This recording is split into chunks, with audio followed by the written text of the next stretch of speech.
오늘은 섭리의 축복이라고 하는 주제로 말씀을 드리려고 합니다. 여러분들, 예수님의 제자 가운데 설교자의 입에서 가장 많이 오르내리는 사람이 있다면 누굴까요? 예수님의 제자 12명의 제자 가운데 설교자들의 입에서 가장 많이 오르내리는 사람이 있다면 누굴까요? 아침이니까 빨리 이렇게 입력이 안 되나 봐요. 대답이 느리는 거 보니까 쉽게 나올 줄 알았는데 누구죠? 베드로죠. 그 이유는 베드로가 수제자로서 예수님께 칭찬도 많이 듣지만 그 성격상 책만도 많이 듣고 실수가 많기 때문이 아닌가 생각을 합니다. 자, 그렇다고 해서 우리가 베드로를 함부로 비판할 수 있다는 얘기는 아닙니다. 우리는 베드로의 신발을 들 수도 없습니다. 또한 예수님은 베드로의 실수를 바로잡아 주셨지 그것을 부풀리거나 베드로의 실수를 놀리지 않으셨습니다. 그리고 예수님은 어부인 시몬을 직접 지어주신 이름처럼 베드로, 즉 반석으로 만들어 주셨습니다. 사람은 살아가면서 위대한 교사를 만나야 합니다. 베드로의 본명은 시몬입니다. 시몬이라는 뜻은 우리가 보통 그 갈대라고 이해를 하는데, 이 갈대보다 더 원래 그 이름에 가까운 뜻은 듣는 자, 듣다라고 하는 뜻을 가지고 있어요. 그런데 그 이름 가운데는 이제 갈대라는 이름의 뜻도 있죠. 우리가 보통 영어 단어를 보면 영어 사전을 보면 1, 2, 3, 4, 5, 6 어떤 건 뭐 수십 개가 있습니다. 그러면서 1번은 제일 많이 그 뜻을 품고 있다는 거고요. 2번, 3번 있는 것처럼 1번은 듣다예요, 듣다. 근데 2번이 갈대인데 갈대는 아무래도 그 성격 때문에 아무래도 갈대라는 이름의 뜻이 많다라고 이렇게 우리가 생각을 하는 경우 같아요. 베드로는 예수님 말씀을 잘 듣기도 했습니다. 또 듣는 만큼 실수를 많이 했기 때문에 이런 갈대라는 이름의 뜻을 우리가 많이 알게 된 것 같습니다. 베드로의 아버지의 이름은 요한입니다. 보면 요한의 아들 시모나 이렇게 되지 않습니까? 그래서 아버지는 요한입니다. 동생의 이름은 같은 제자인 안드레입니다. 베드로의 아람어식 이름은 게바입니다. 게바는 베드로는 헬라식 이름이고 그리고 게바는 아람어식 이름입니다. 반석이란 뜻입니다. 게바는. 그래서 예수님께서 그렇게 이름을 지어주셨죠. 그의 직업은 어부였고 예수님의 부름을 받아 제자가 되었고 유대인의 사도. 바울이 이방인의 사도라고 한다면 베드로는 유대인의 사도의 대표가 되었습니다. 하나님은 이 평범했던 한 어부를 위대한 하나님의 사람으로 만들어 가셨습니다. 여러분, 우리 또한 베드로처럼 평범한 사람에 불과합니다. 평범하죠? 하지만 하나님께서 얼마든지 여러분들을 베드로처럼 위대한 사람으로 만들어 가실 수 있습니다. 이것이 하나님의 섭리입니다. 올 한 해 우리가 살아가면서 뭐가 필요할까 생각했습니다. 여러분, 우리가 한 해를 살아가면서 우리에게 필요한 것 가운데 정말 중요한 것은 섭리입니다. 왜냐하면 우리 인생을 살아가면서 올 한 해를 살아가면서 어려움을 만나기 때문입니다. 그 어려움으로 끝나는 것이 아니라 지나고 나면 분명히 하나님의 기쁘신 섭리가 있다는 것을 우리가 깨달아야만이 우리의 한 해가 보람이 있지 않겠습니까? 그러므로 우리에게는 하나님의 섭리의 축복이 필요한 줄로 믿습니다. 요한복음 1장 42절에 예수님 베드로에게 내가 요한의 아들 시몬이니 장차 게바라 하니라. 게바는 번역하면 베드로라 라고 했습니다. 그 베드로를 보자마자 이렇게 말씀을 하셨습니다. 게바라고 이름을 주신 것이죠. 예수님은 그리고 그 약속을 지켜 가셨습니다. 그 갈대를 반석으로, 모래알 같은 것을 반석으로 만들어 가셨던 것이죠. 그러므로 여러분도 현재 상태에 만족하지 마시기를 바랍니다. 여러분, 우리가 현재 상태에 만족을 하면 발전이 없어요. 성장이 있을 수가 없습니다. 하나님이 여러분들을 만들어 가실 것입니다. 절대 여러분들의 현재 상태에 만족하지 마십시오. 여러분들의 지금의 믿음에 만족하지도 말고요. 여러분들의 사역에 만족하지도 말고 그 하나님의 무한하신 능력에 여러분 자신을 맡기시기를 바랍니다. 오늘 베드로가 고백한 하나님은 어떤 하나님일까요? 오늘 10절을 좀 상반절을 보시겠습니다. 오늘 상반절을 보시면 베드로가 마지막 축복 기도에서 이렇게 얘기합니다. 그의 하나님은 따라가겠습니다. 모든 은혜의 하나님. 다시 한번요. 모든 은혜의 하나님. 베드로가 베드로전서 그 첫 번째 서신에서 강조하는 단어는 은혜였습니다. 당연히 두 번째 서신에서 강조한 단어는 지식이었습니다. 베드로후서는 그 이단과 여러 가지 시험에 유혹에 노출되어 있는 성도들에게 쓰여진 책이기 때문에 바른 지식을 갖자라고 얘기하고 있기 때문입니다. 그런데 그 하나님의 은혜가 여러 가지고 다양하고 다채롭다라고 얘기하는 것입니다. 왜냐하면 모든 은혜의 하나님이니까. 하나님의 은혜의 수단과 하나님의 은혜의 방편은 일정하지 않다는 것입니다. 베드로가 어부였기에 그와 관련되어서 주님은 자신을 계시해 주십니다. 예수님은 베드로에게 처음 부르실 때 그물이 찢어지도록 많은 고기를 잡게 하심으로 예수님이 누구인가를 알게 하시고 그분 앞에 무릎을 꿇어 죄인이라고 고백하게 하셨습니다. 예수님은 폭풍우를 잠잠케 하심으로 저가 뉘기에 이 바람과 바다도 잠잠케 하느냐고 묻게 되었습니다. 예수님은 베드로로 하여금 무리를 걷게 하셨습니다. 그 걷게 하신 분이 바로 예수 그리스도이고 무리를 걸어본 사람이 베드로밖에 없습니다. 예수님은 베드로에게 물고기 한 마리를 잡아 그 입에서 성전세를 얻게 하심으로써 예수님이 누구인가를 계시하셨습니다. 예수님은 여러 가지 방법으로 자신이 누구인지를 보여주셨다는 것이죠. 하나님의 은혜의 방편은 다양합니다. 다채롭습니다. 여러 가지입니다. 또한 예수님은 베드로에게 병자를 고치고 귀신을 쫓아내는 권능을 주셨습니다. 사도행전 우리가 살펴봤듯이 사도행전에 성령이 마가다락방에 임하고 대표로서 설교를 한 사람이 베드로입니다. 그 어부 출신 평범한 사람이 성령의 충만함을 입고 불과 같은 말씀을 토해내자 남자만 3,000명이 회개하고 세례를 받았습니다. 또한 감옥에 갇혀 있을 때 감옥의 문을 열어주시고 나오게 하셨습니다. 이 일을 경험케 하셨죠. 사도행전 9장에 보면 중풍병으로 고생하는 한 여인을 낫게 하시고 죽은 다비다 도르가를 살리는 역사도 하나님이 그를 통해 경험케 하셨습니다. 할렐루야. 베드로가 경험한 것은 너무나 많습니다. 여러분들에게도 이러한 하나님의 은혜가 임하기를 원합니다. 꼭 한 가지 은혜가 아니라 다채롭고 다양하고 여러 가지 그러한 모든 은혜가 여러분들에게 임하기를 원합니다. 그래서 사람은 은혜를 받아야 합니다. 은혜를 받은 만큼 하나님을 알아가게 되는 것이죠. 은혜를 받은 만큼 하나님 앞에 쓰임받게 되기 때문입니다. 사랑하는 성도 여러분, 하나님께서 여러분에게 획일적 은혜의 수단이 아니라 다양한 은혜의 방편으로 다가오실 것을 기대하시길 바랍니다. 그 하나님께서 여러분을 빚으시고 만들어 가실 줄로 믿습니다. 그런데 하나님은 베드로를 만들어 가시는 섭리하시는 과정도 마찬가지지만 하나님의 모든 사람을 만들어 가시는데 꼭 이걸 통해서 만들어 가십니다. 그러나 그것은 사람들이 좋아하지 않습니다. 그것은 무엇일까요? 고난입니다. 다시 오늘 본문으로 돌아가겠습니다. 10절을 좀 보시죠. 10절 모든 은혜의 하나님 곧 그리스도 안에서 너희를 부르사 자기의 영원한 영광에 들어가게 하신 이가 따라가겠습니다. 잠깐 고난을 그렇습니다. 근데 고난은 고난인데 잠깐 고난을 당한 너희를 친히라고 하셨습니다. 어떻게 하시냐면 그 고난을 통해서 온전하게 하시며 굳건하게 하시며 강하게 하시며 털을 견고하게 하시리라. 할렐루야. 베드로가 자신의 이름을 의식하고 있는 느낌을 받습니다.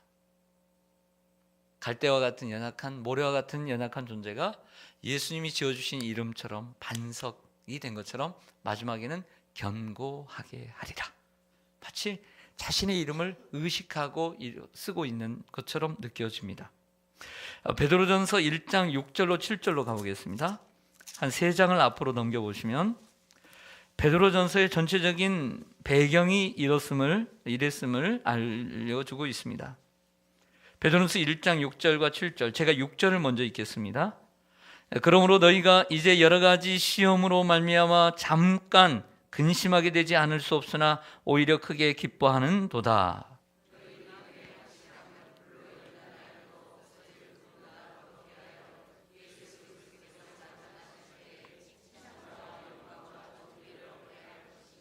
아멘. 6절에도 보시면 너희가 여러 가지 시험으로 말미암아 여기에도 어떻게 근심한다?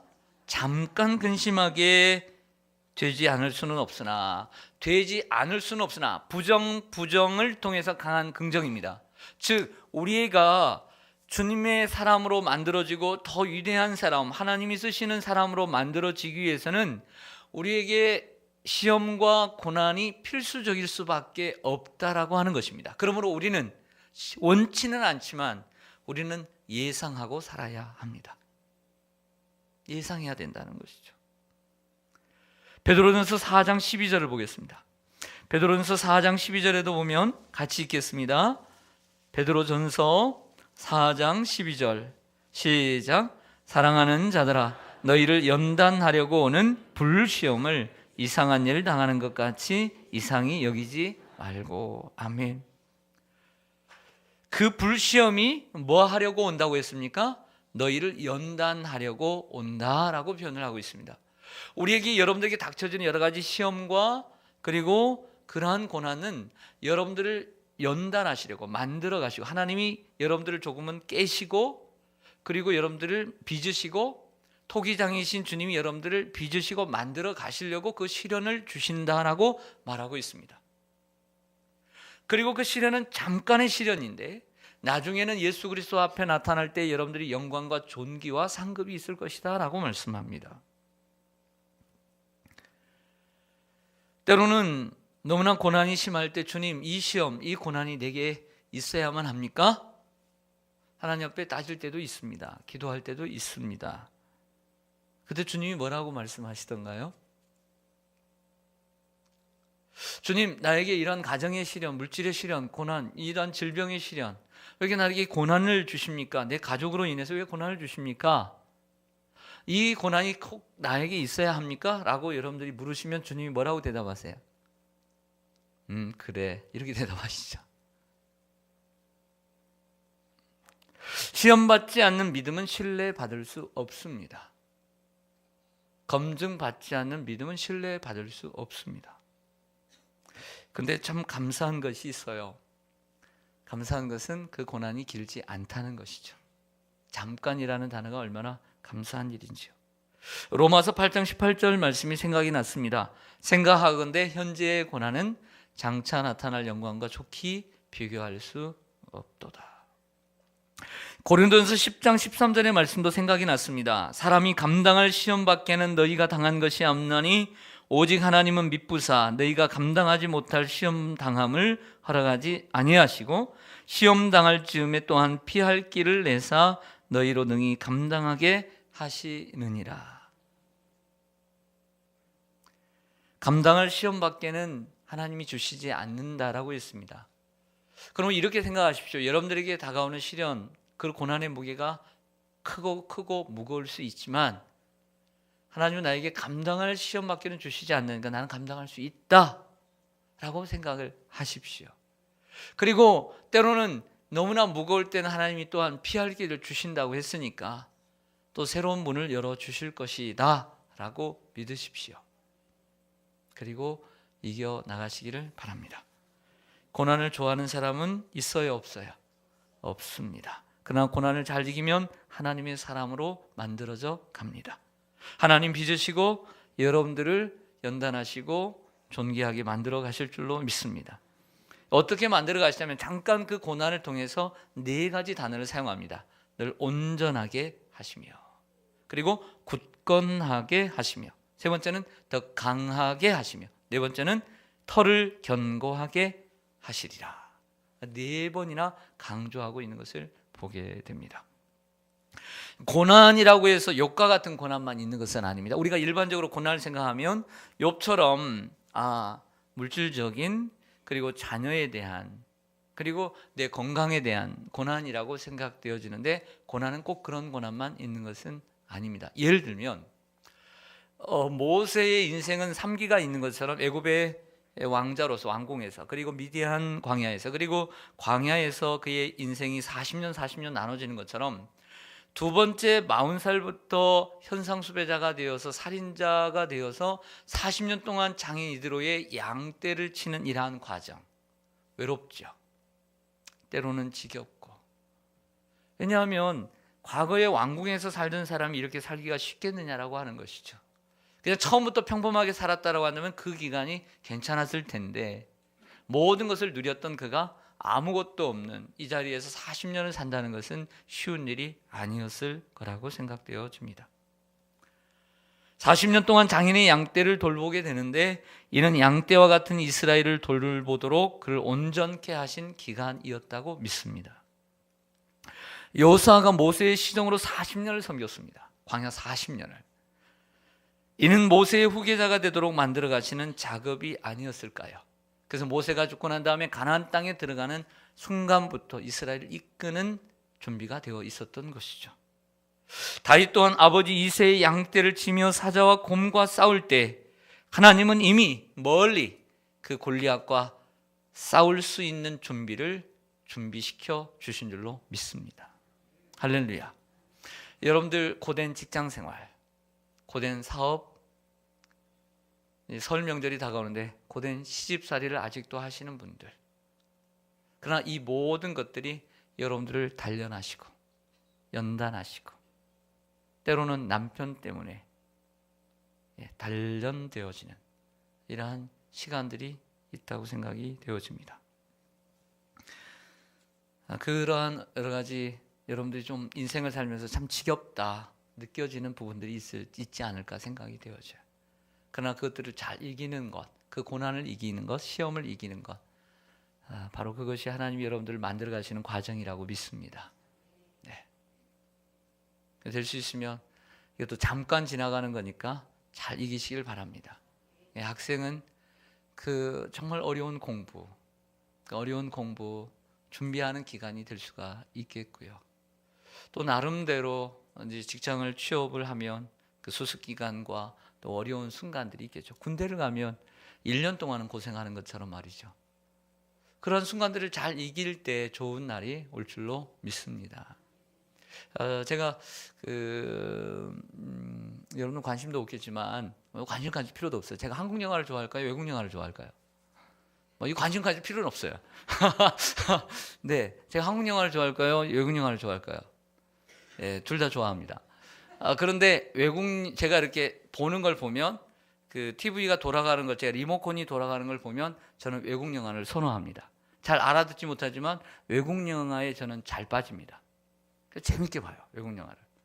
볼 시간이 없어서 못 볼 뿐이지 저는 무척 TV를 좋아할 사람입니다. 시간이 여의치 않을 뿐이지 저는 무척 좋아할 사람이라는 걸 저는 알아요. 그러나 많이 못 봅니다. 지난주엔가 그 옛날에 많이 방영되었던 그 셰인이라고 하는 서부 영화가 그 밤늦게 방영이 되더라고요. 방영이라고 해야 되나? 그걸 재방송이었는데, 셰인이라고 아시죠? 아시죠? 권사님 고맙습니다.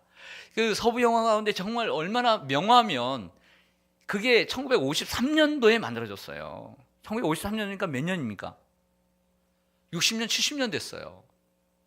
그런데 이 영화가 그 서부의 개척 시대인데, 이 동부에서 서부로 그 넘어오는 개척자들이 이제 그 땅을 일구고, 또 합법적으로 그 땅이 자기들의 땅이라고 이제 생각되어지는 시대인데, 그래도 아직도 힘 있는 사람이 장사인 것처럼 이 총잡이들이 이제 설쳐되는 그러한 시대였습니다.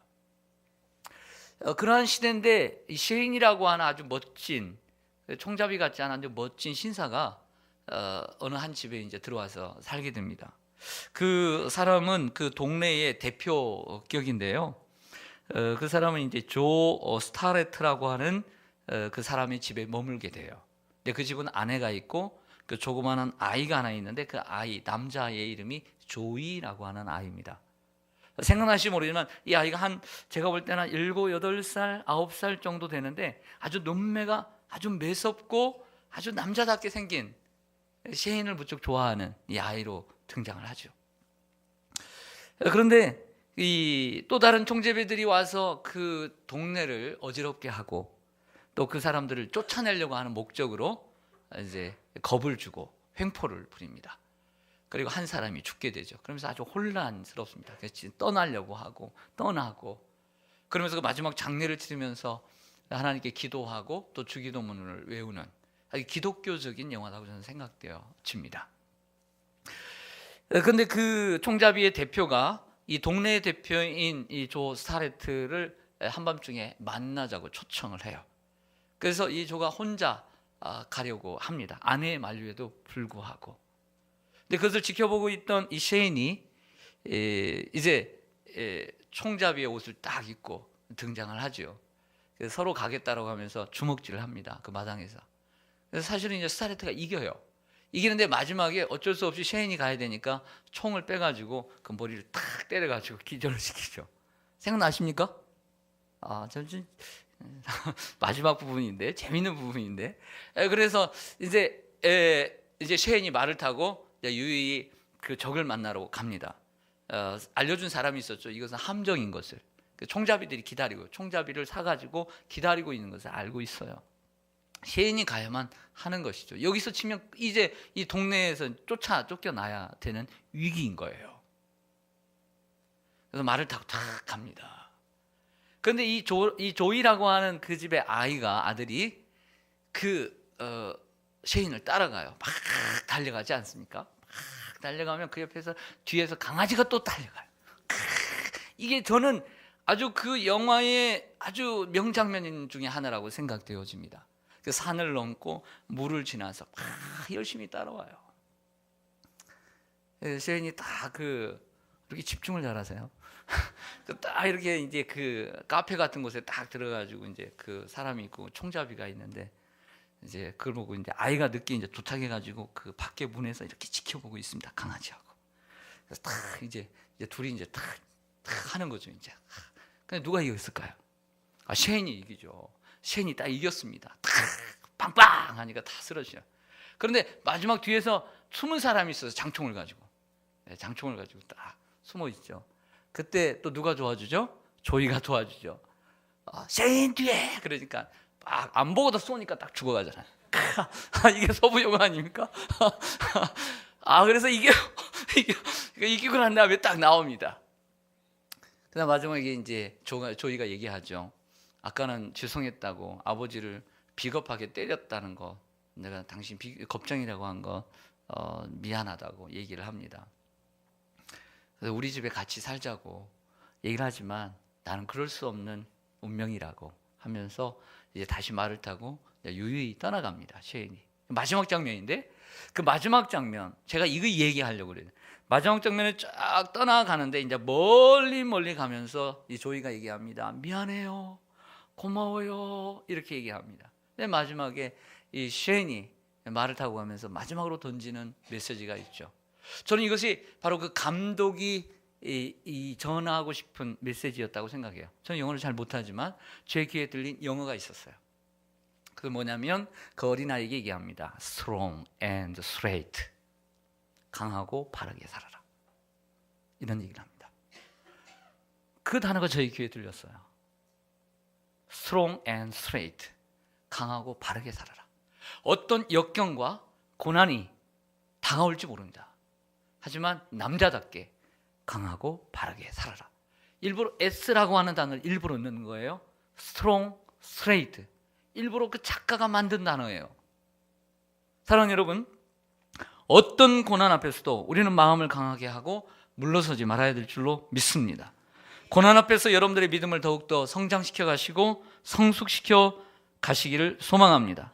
사랑하는 여러분, 어떠한 고난이 우리에게 닥칠지 모릅니다. 그러나 하나님이 이 일을 통해서 우리의 믿음의 태도를 통해서 하나님이 여러분들을 빚으시고 그리고 온전케 하시고 견고하게 하시며 또 믿음의 털을 견고하게 하실 줄로 믿습니다.